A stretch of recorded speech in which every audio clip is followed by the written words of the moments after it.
morning, friends of the ASEAN member states in Stockholm.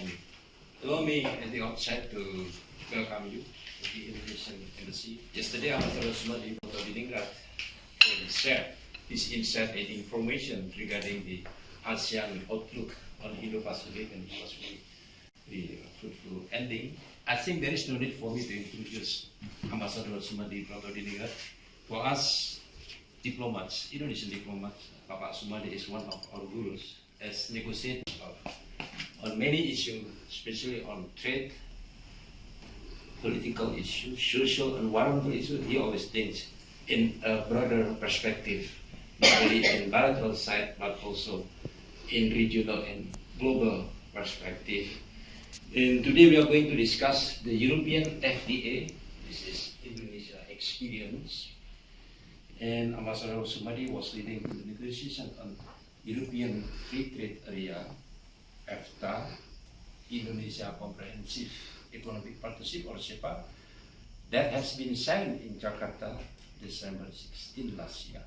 For your kind information, Excellencies, FTA is the first partner in Europe with whom Indonesia established free trade relations, and this is, I think, stepping stone to the Indonesian SEPA, CPA, that more broader countries will be involved, and the two sides exchange goods worth for more than 1.1 billion US dollar in 2018.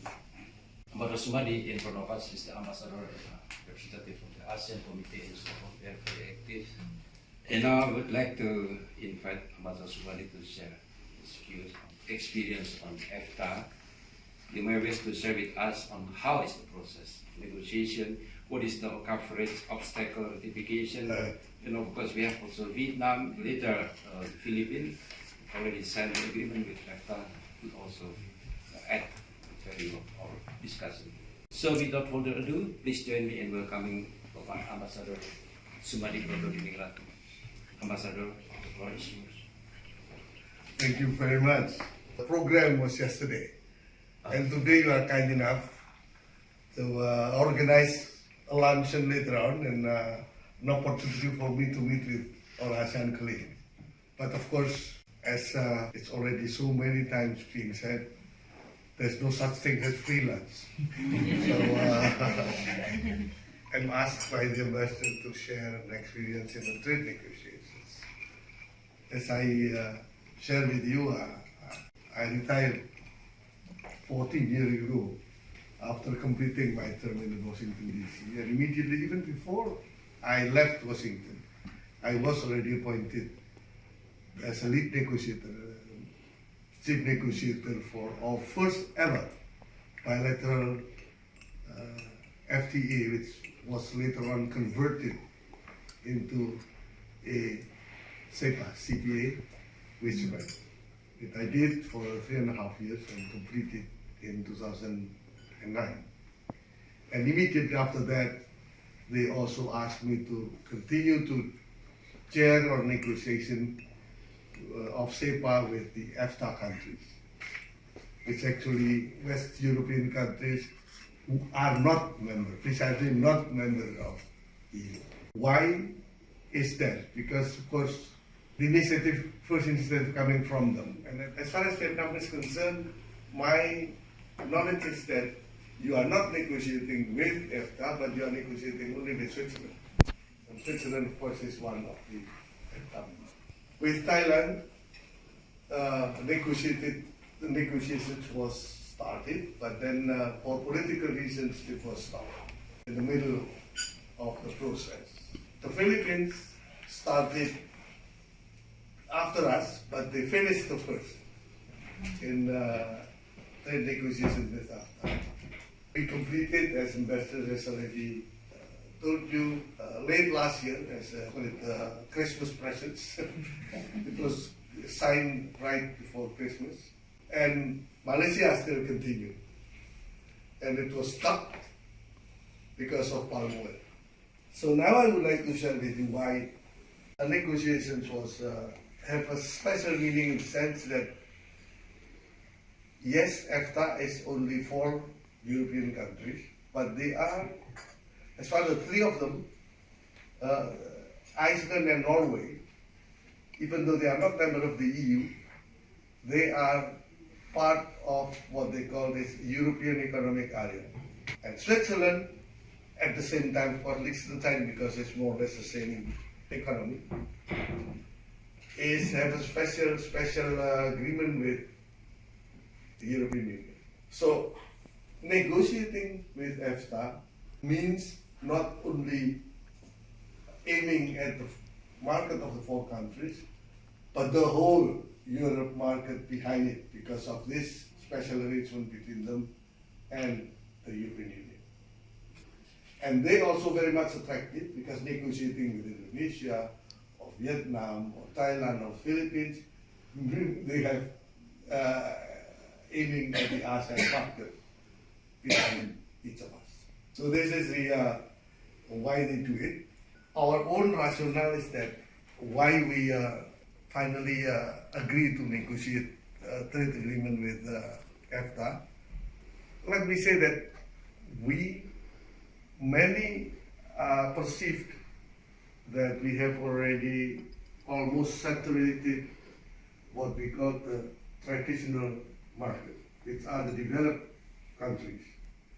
But it turned out to be that there are quite a number of developed countries like Switzerland, like Norway, which actually are developed countries, but still, for us, it's still very much underexploited. Our trade are already well underway. These countries are actually a developed market which are still, at least as far as Indonesia is concerned, are very much underexploited. When we started our negotiations, FTA export to Indonesia is only around 0.1% of their export. And our export to FTA is around 0.2% of our export. So it's really because perhaps we don't know each other in terms of trade, of course. We know them as a country, as a people, but in terms of trade, it's still unknown. So this is the situation when we started our negotiations. Very, very low trade relations between us and FTA. So this is the first rationale why we did it. The second is, of course, the economic side. It turned out to be that those small countries need not so small economies. That we need a market that's worthwhile to enter. Actually, as a international trading exporter, FTA is the 14 at the time. So it's the 14th largest international trading entity in the world. So it's okay. Even more attractive for us is investment. FTA countries is the fourth in the world as an investor, international investor. So together, the FTA countries are number 4 in the world in terms of international export, international investors. And the fourth is to strengthen cooperation for capacity building. The fifth, and here services, especially in services, is to open training and employment opportunities through the movement of natural persons, usually. And of course, like all bilateral agreement is to strengthen overall relationship with the partner countries. Let me now just share with you Indonesia FTA SEPA negotiations preparatory process. We started already very early in 2009, whereby after establishing the joint study group, the report of the joint study group is being presented, and based on this result of joint study group, and on 2010, both our presidents SBY at the time and President of Switzerland, who happened to visit Indonesia, officially launched negotiations. This was the launching negotiations. It was in 1910. 1911, we started first round negotiation. Actually, initially we aimed perhaps 3 to 5 years we will finish it. And we end up to finish it in 7 years. 7 years of negotiations. With a break of a little bit over 1 year because there was a change of government in Indonesia in 2014. Meetings of working groups. This is countless, you know. At the plenary, it's already, we call it 15 because I want not to exceed 15 rounds. And yet, after finishing the 15, so you call it 15, yes, but actually it is 17 round, plenary. Working group, countless. And consultations through electronic means, even more. Let me share with you also the basic principle. Of course, the basic principle is as usual and perhaps some of you has already experienced in negotiation. This is one is always WTO consistent. The second is single undertaking. This is again a very basic principle in negotiation. Single undertaking, as all of you may know, is nothing is agreed until everything is agreed. This is the principle of single undertaking. And W consistent, of course, is everything should be consistent with WTO. What we are negotiating is the WTO plus, and not reducing the WTO becoming WTO minus. Of course not. And for this IPA, we add the principle of comprehensive. And later on, I will elaborate a little bit what finally the comprehensive is. Political principles are always there in the preamble. Equal sovereign equality and mutual benefit. On all those things are usually is there. Now, based on this principle of comprehensiveness, we finally agree to have a large coverage comprising of 12 chapters of an agreement. Of course, one is trade in goods, and as you all you know, that trade in goods always entail other chapters. You have to have a chapter on rules of origin, customs procedure, and trade facilitation. The third is, of course, trade remedy, dumping, subsidies, countervailing duties, all those trade remedies. This is the third chapter. The fourth chapter is, of course, TBT and SPS, the technical barrier to trade and standards, including sanitary and phytosanitary. So this is the four usually there if you are having a trade in goods. So even if you have only PTA, these four will be there. And you have the fifth is trade in services, which is very complicated. The fifth, this is the fifth. The sixth will be investment. 7 is intellectual property, right? 8, cooperations and capacity building. 9 is the trade and sustainable development. 10 is government procurement. 11 is competitions. The 12 is the usual general provisions and legal matters, including dispute settlement. On this, I would like to share with you on how we've arrived in this. We are very much insistent in having a chapter on cooperation and capacity building. Initially, they are rather reticent because they say that they don't have an experience in the trade agreement to inject this cooperation and capacity building as an integral part. On the other hand, they are very insistent in having to have the trade and sustainable development, meaning environment, labor, and so on. So finally, we did the trade-off. We accept trade and sustainable development, and they accept cooperation.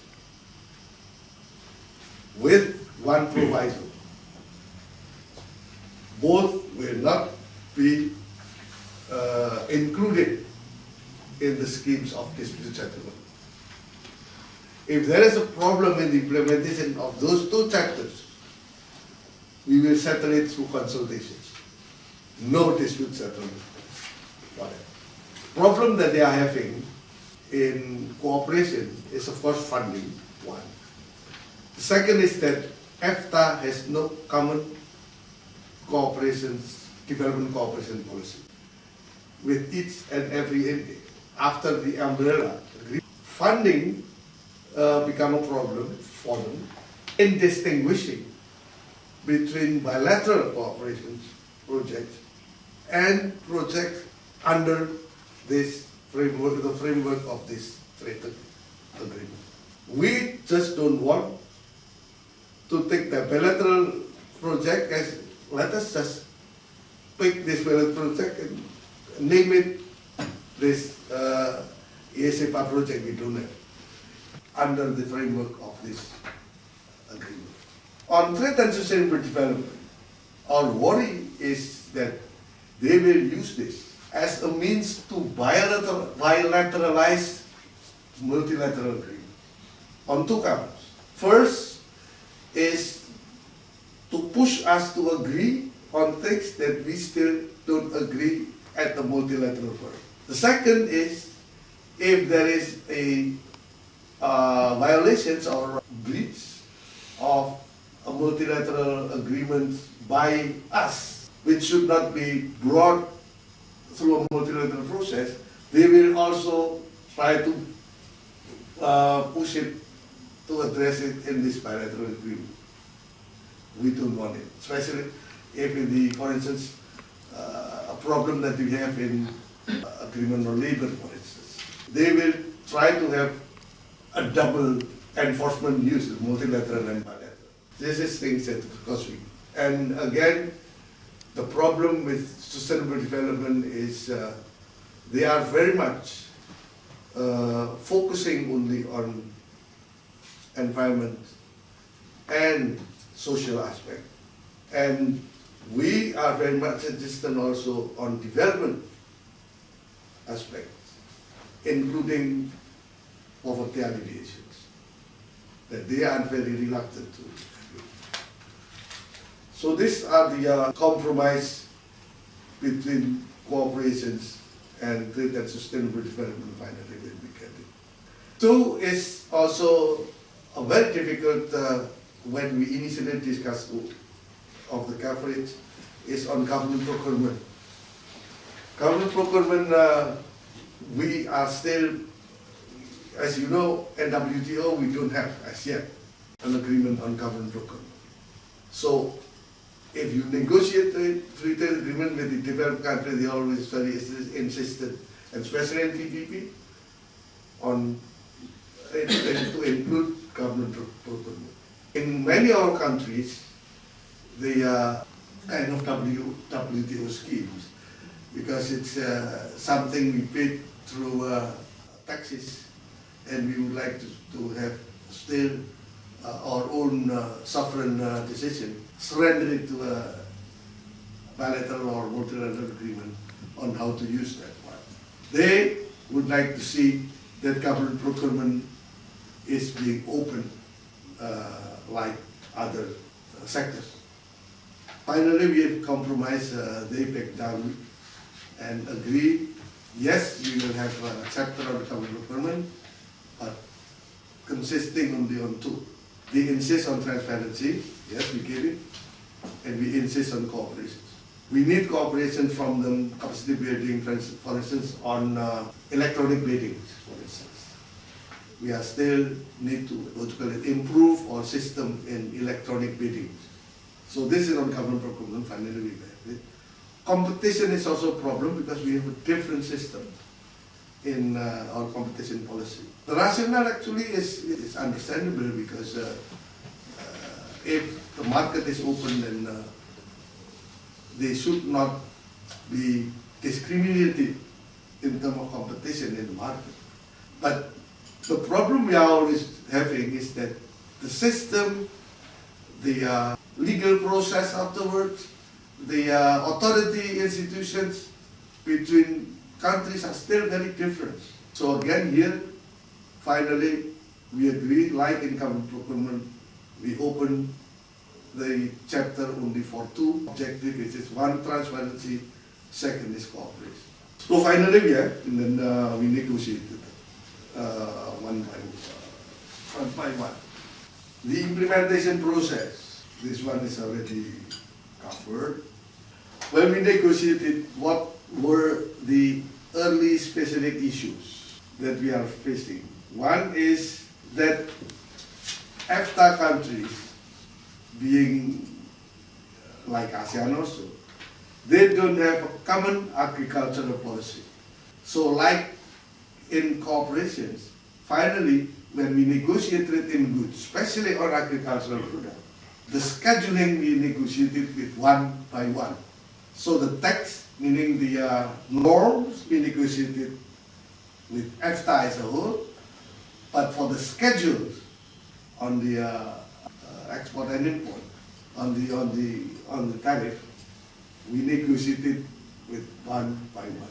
Now the second is on linking the capacity building with the standard. This is also not easy. The rationale is very simple actually, as you know, why we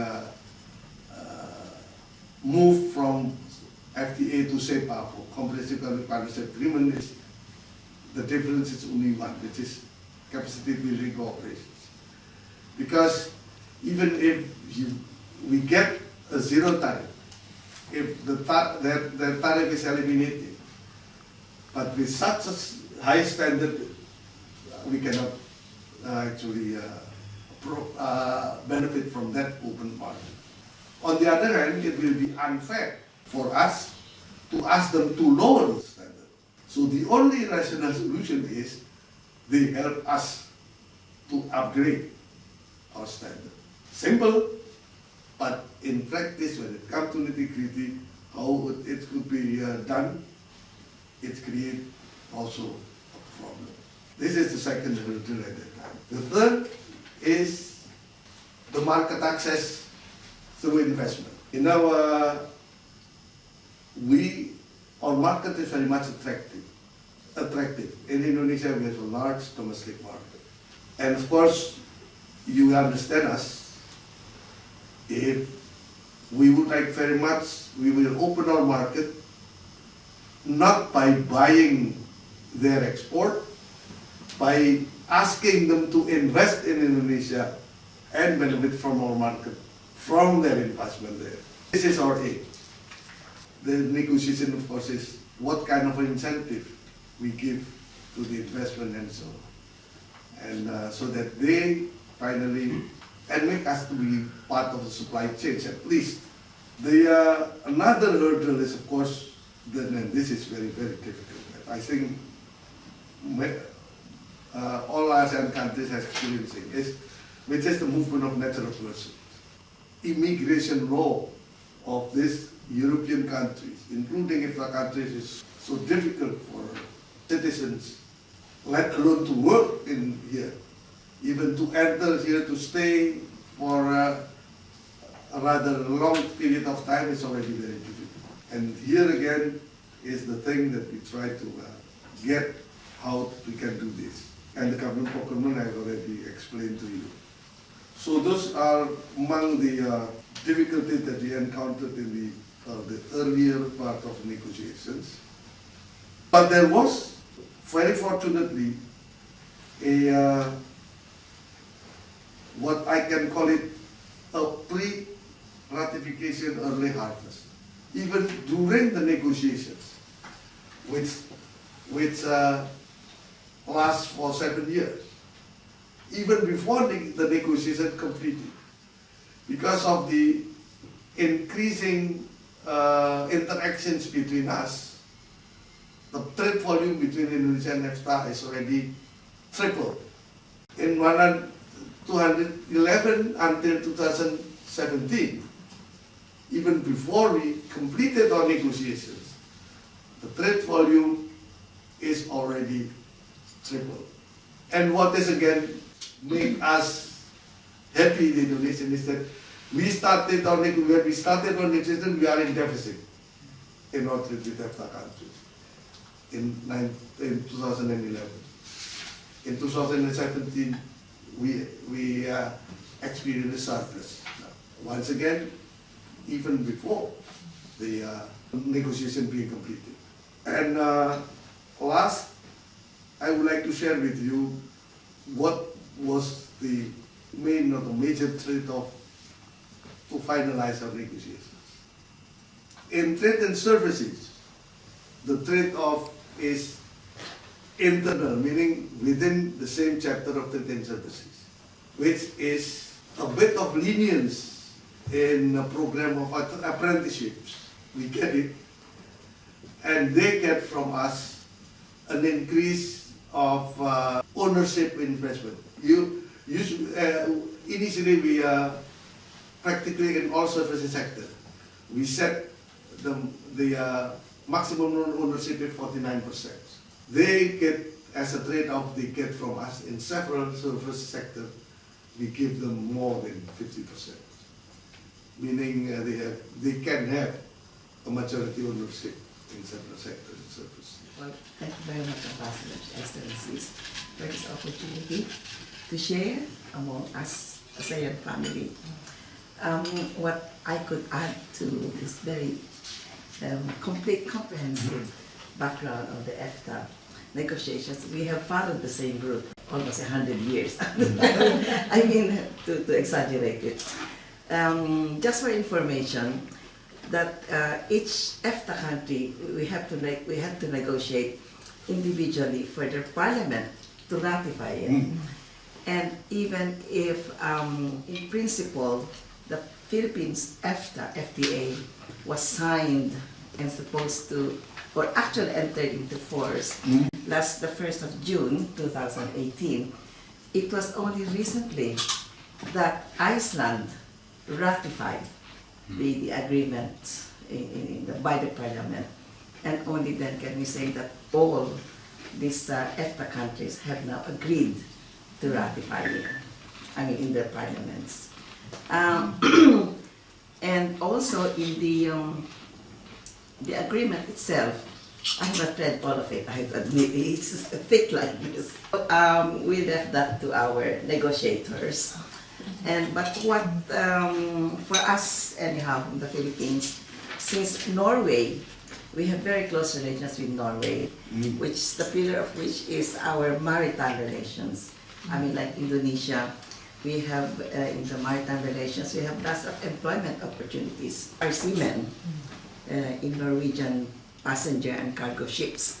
So there was a special section on that, how to improve it, regulate it, especially in the standards of education, because in the EU, there is this MSI, this standards thing, and the audit, so we have to comply with that, and that is included now in that special section for maritime agreements. We already decided. Initially, they want that it will enter into force if everybody already ratified. Yes, exactly. Yeah. But finally, the compromise is that, of course, if Indonesia, because we are only one ratified, and at least 2 FTA countries. Oh, at least 2 FTA countries, okay. So this will enter into force. Of course, the one who has not ratified will not join, of course. Yes. But this already, the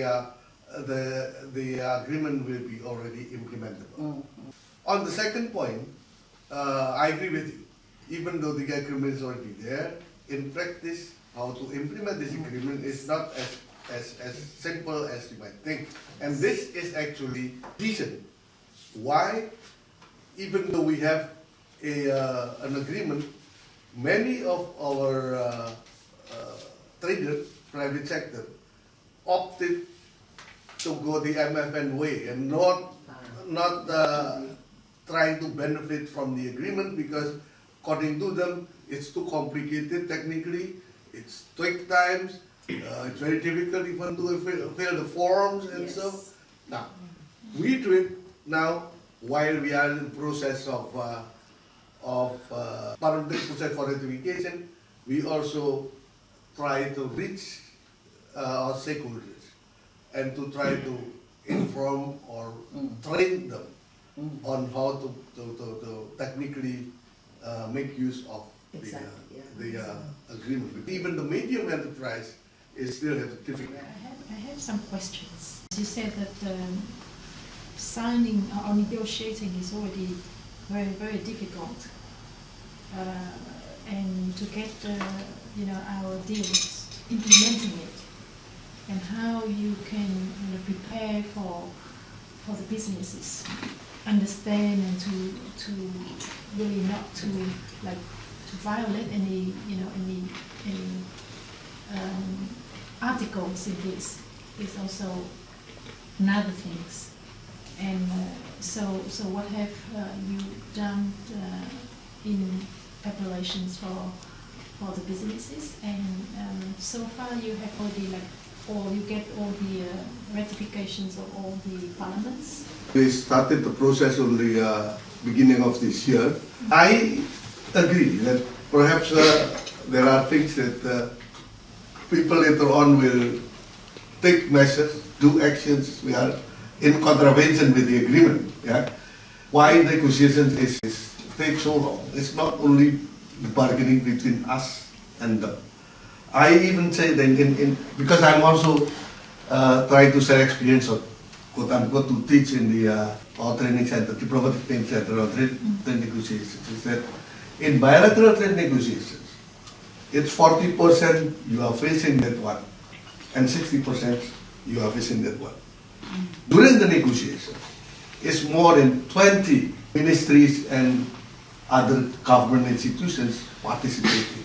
We would like at that time to strengthen the ownership of this agreement by as much as possible government institutions. Yeah, then thank you very much for the insight into what's the discussion, what's the situation, and I think we're talking about Norway here. Only Norway. No, Switzerland. Switzerland. Oh. Norway is okay. Norway is okay. I see. Okay. Norway is okay because the government of Norway managed to convince the Norwegian parliament that if they take measures on palm oil like this, we are against the WTO principle of discrimination, of non-discrimination. Comprehensive information that because Laos is not very experienced in European Union, we still least developed country, so we still enjoy the principle of everything not except arms. Right? You might agree with me that this discussion has an increase of our understanding, not only FTA but other schemes of agreement negotiation. I think we will learn a lot from this discussion. Let's give a round of applause to Mr. Sumadi and all of us. Thank you. So I hope that our chat will not give indigestions.